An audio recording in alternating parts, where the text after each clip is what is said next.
नमस्कार आपण समस्त को अलमंड ओडिशा को स्वागत करुछु। आज आम जानिबा प्रोटेस्ट कैंसर विषय।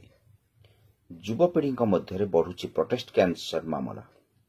एही रोग हेबा पछर कारण कौन रही आउ केमिति सुरक्षित रहिबे से विषय आम किछि कथा जानिबा। वर्तमान समय रे खाद्यपेय और जीवन धारण शैली परिवर्तन कारणरू युवपीढ़ी मध्य अनेक रोग देखा मिलुछि। विशेषकर आज समय रे युवपीढ़ी प्रोटेस्ट कैंसर एक बड़ समस्या। प्रोटेस्ट ग्लैंड रे जितेबाला सेल्स अनियंत्रित भाव वृद्धि होता है से समय ये रोग जन्म होता है। यह धीरे धीरे बढ़ी है और जदि यह शरीर अन्य अंग को न व्यापे तेबे ताहा सेतेटा गंभीर होई न थाए।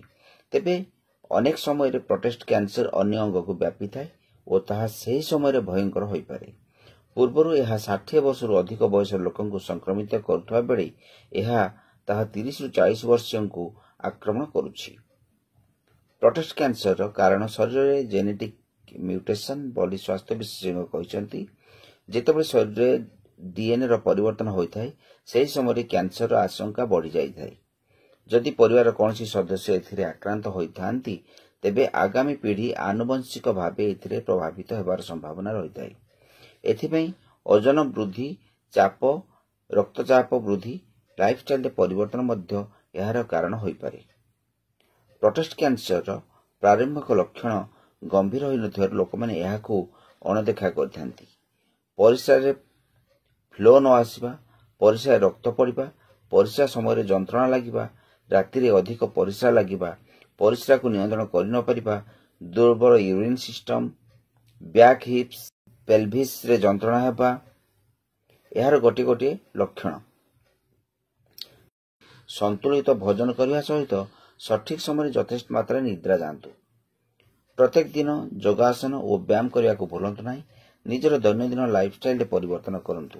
निजर ओजन को संतुलित रखंतु और ब्लड प्रेशर को मध्य नियंत्रण रखंतु।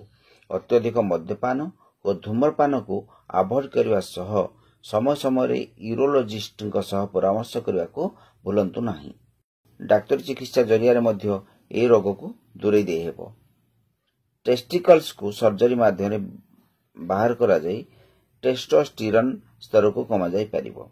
हार्मोन थेरापी जरिया शरीर टेस्टोस्टेरोन सृष्टि को बंद करा जाई परिबो किंबा ताहा कैंसर सेल को पहुंचवा को रोका जाई परिबो। हाँ दर्शक बंधु, एहीपरि स्वास्थ्य विषय एवं अन्य विषय जानिया पई चैनल को निश्चित भाव में सब्सक्राइब करंतु।